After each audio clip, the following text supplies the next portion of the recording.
There was a streak there that was, I mean, I don't know, it felt like 7 to 10 or so a few incompletions in a row.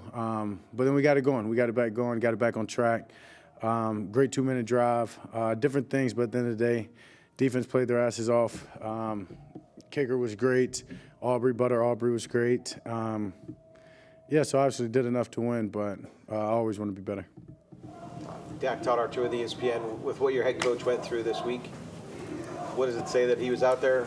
Was any part of tonight about supporting him in any kind of way and getting a win for him? Yeah, I mean, I think when we talked earlier in the week, I said, you know, we had a great practice on Thursday, and part of that was making sure that we prepared the right way, take as much stress as we can off of his plate, and just get prepared. And yeah, I mean, but today was no different than any game day. Obviously, I understand that he had surgery just the other day. He's a tough guy. I mean, I know I called him out earlier in the week and said what an opportunity to show it, but he definitely showed it, and yeah, it felt normal. Obviously, he called some great plays, had some great timings on some plays. Even the sack, honestly, the sack fumble was supposed to be touchdown the other way. So, yeah, he called a great game. And did you guys recognize him at all afterwards in the locker room? What?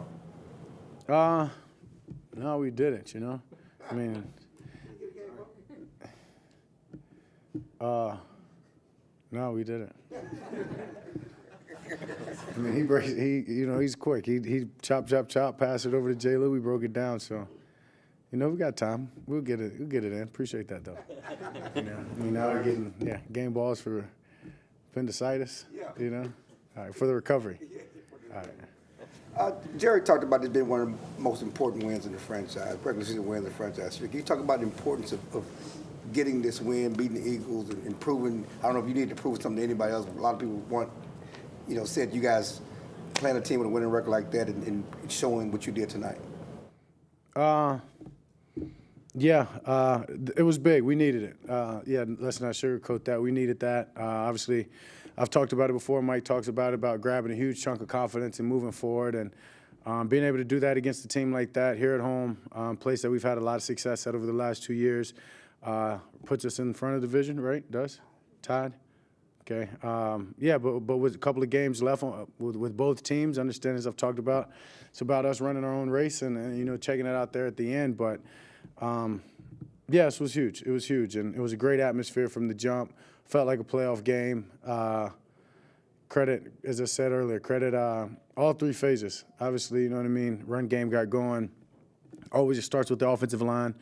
Receiver made some plays, but the defense was lights out. I mean, I gave up the only touchdown of the day on their side, so defense was lights out. And as I said, our kicker, Butter, showed up, so as he always does. It was a great team win, much needed win, but we got to turn the page quick, especially in this league, especially with where we've placed ourselves. I can't sit here and celebrate on this. This was our expectation of the night, and we played to our standards, so now it's about doing that again next week. When did you get the nickname Butter? I don't know. I gave it to him not too long. I mean, after probably his first 10 kicks, maybe even kicks in training camp. Yeah, just because he's smooth, super smooth, makes them all, makes it look easy as butter. Yeah, he deserves it. Say, Dak, so does Mike? Oh, I'm sorry. Saudi's with The Athletic. Dak, Jerry just said that if you didn't get to win a Super Bowl, it'd be one of his biggest regrets of his career. Just when you look at where you've put yourself in terms of being able to take the team there, how do you see yourself in that conversation and being able to take this team where it wants to go? Yeah, I mean, that's what I play for. This team plays for. Talk about a common goal. Always mention that's what this team has their eyes set on. But obviously, we got to take it one game at a time. As I talked about my performance tonight, as I said, yeah, it was good enough to win, but I hold myself to super high standards. And yeah, if I play my best game, we're putting up 50 out there, and so that's not going to change. And I'm going to keep pushing for that. That's the work that I put into this thing. That's the preparation that I do. I mean, they did a great job on defense. Don't get me wrong, it's a good team over there, and they did a great job. They had a good plan of, trying to make us go the long way, make me take it underneath. Had jumpers early in the game, tip ball. A couple of passes were a little off. yeah, just here and there. And so I mean, credit to those guys. But as I said, yeah, we did enough. I did enough to win, but because my expectations are on that common goal for this team, I always want to play to my best. You talk about running your own race. When's the last time you thought about the Super Bowl? Every day. That's part of running our own race. Every day. I've got different reminders throughout. To know that the defense is good enough to take care of it and get you the win decisively even.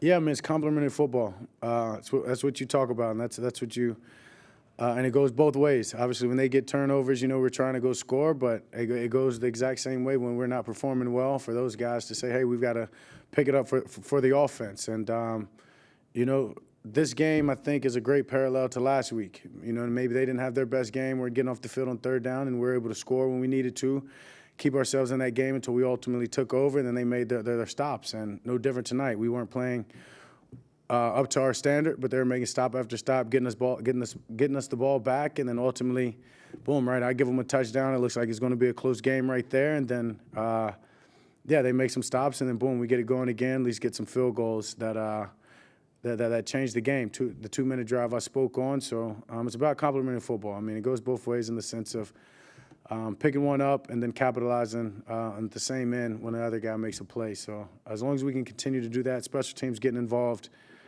tough team to beat. Dak, Jory Epstein with Yahoo Sports. What happened on the strip sack? What was going through your mind, and how did y'all keep the course afterward? Yeah, like I said, that was a touchdown play. Mike dialed up a great play right there. My eyes are downfield. I see if I can get half a second, a third of a second more, maybe perhaps. I'm about to get the ball off and really throw it with anticipation in that sense. And so I had the ball kind of low, getting ready to hum it down the field when Fletcher grabbed me. And at that point, I think I was going for the tuck and just trying to tuck it away, and it came out. That's football. And, yeah, I'm on the ground and watch it roll and watch the guy pick it up with a clean scoop. And it's a feeling that sucks. But at the end of the day, we're still up for one. A couple of us on offense hadn't had some plays go our way before that, and me as a leader, I'm in the huddle getting those guys going, and then boom, I'm the one that has a play, and then so they did a great job, coming up to me, and no difference, and that's what it's about, picking me up in the same instance, and knew that we had an opportunity to go right back out there, get past that, put that behind us. Game was still in our control, ball was in our hands, and I'm always going to flush that and move on. So.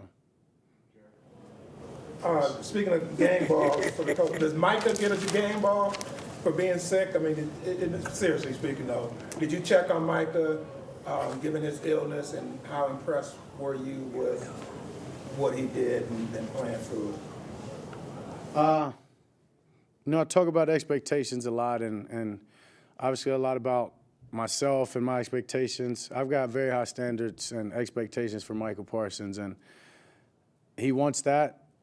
He's shown he's deserved that and can live up to him. So obviously, yeah, I checked on him, but it wasn't much of a how are you doing, this and that. It was more of go have a flu game type performance then. If you're out here, you can play. I know that's what you're thinking. I'm thinking the same thing.